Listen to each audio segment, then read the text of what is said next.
it's Mrs. P here, and again we're back to another vlog, and this vlog will be about the breast pumps I actually used and my honest take. So during nung pumping journey ko, meron akong tatlong electronic breast pumps, and ito yung Dr. Ayla na EB46, tsaka yung Cumo model 3398, and last, yung Mom Cozy V2 Pro. So, kung mapapansin nyo, tumitingin ako sa upa kasi sinulat ko na siya dito para lang wala akong makalimutan.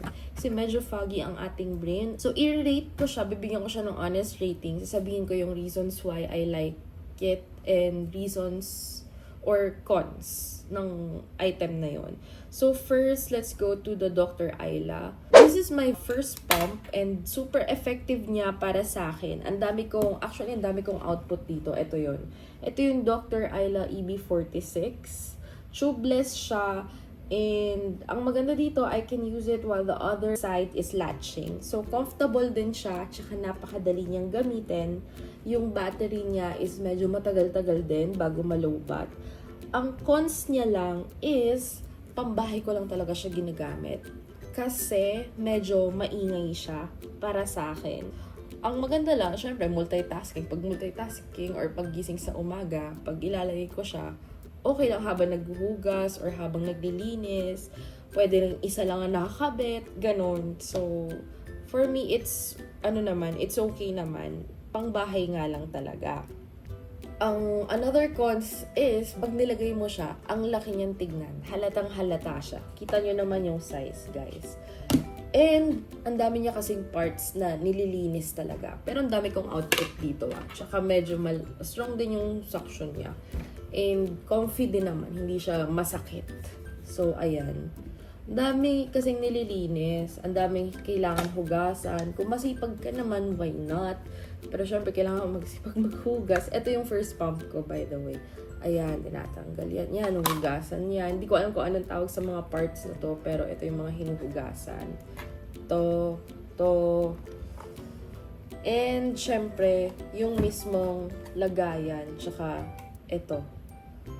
Ayan. Marami siyang parts para sa akin. And minsan, may mga times na antok ka na. Syempre, anong oras na kailangan mo pang ipump. Tapos, huhugasan mo siya para may magamit ka kinabukasan. Kaya maganda rin talaga yung marami kang pumps na magagamit. So, ayun. And then, ito yung electronic. Syempre, hindi naman natin to i-wash. Ito lang yung winawash niya. Yung mga plastic parts and silicone parts. Kaso, marami lang talaga siya para sa akin. So, ang rating ko dito ay 4/5. 4 out of 5. So, second natin, meron akong Mom Cozy V2 Pro. Actually, ito yung pinakahuli kong naging pump. Kung mapapansin nyo, ang ganda niya. Ang nice niya. By the way, yung kanina, meron din naman siyang cover. Ito yung cover ng, di ba sa silicone part sa likod, may cover din siya. Ito, para hindi madumihan. Ito, meron din naman. And yung color niya, sobrang pretty. Super pretty. Para siyang pastel pink or I don't know. So, ito, cover to. And then, nakikita nyo naman. It's very nice. And yung shape niya, shape talaga siya ng parang teardrop or breast-like shape. Ayun. Tapos, may ganyan siya, silicone. So, very gentle din siya sa nipples. Ang gusto ko naman dito, ang gaan niya, guys. Ang gusto ko dito, pwede mo siyang gamitin outside. Pwede rin siya sa bahay. And, easy to clean. Okay din yung output ko dito. Gentle on nipples, less hassle with parts. And, ang maganda, guys, konti lang talaga yung lilinisin mo rito at iwawash. Hindi siya mahirap linisin. So, ayun, natanggal ko na yung cover, diba?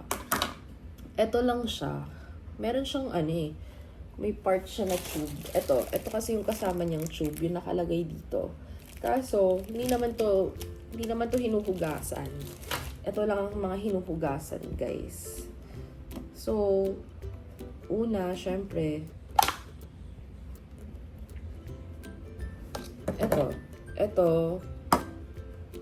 ito, at saka, ito. Nice siya for me. Pricey nga lang talaga. Pero the quality is really nice. And ang isa pang gusto ko dito is sa 3 pumps ko, ito yung matagal malobat. Kaya talagang sulit siya. Sulit for its price na rin. Quality on top.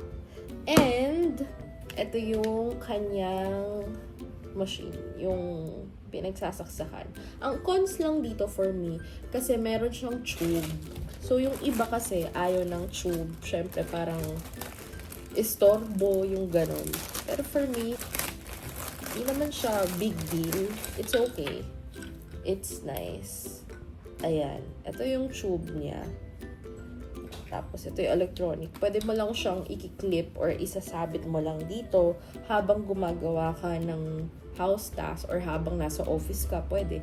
Tsaka tahimik lang siya. So, ang rating ko ay 5 out of 5. And yung last is yung Cuomo Model 3398. Ang shape naman nito parang pabilog.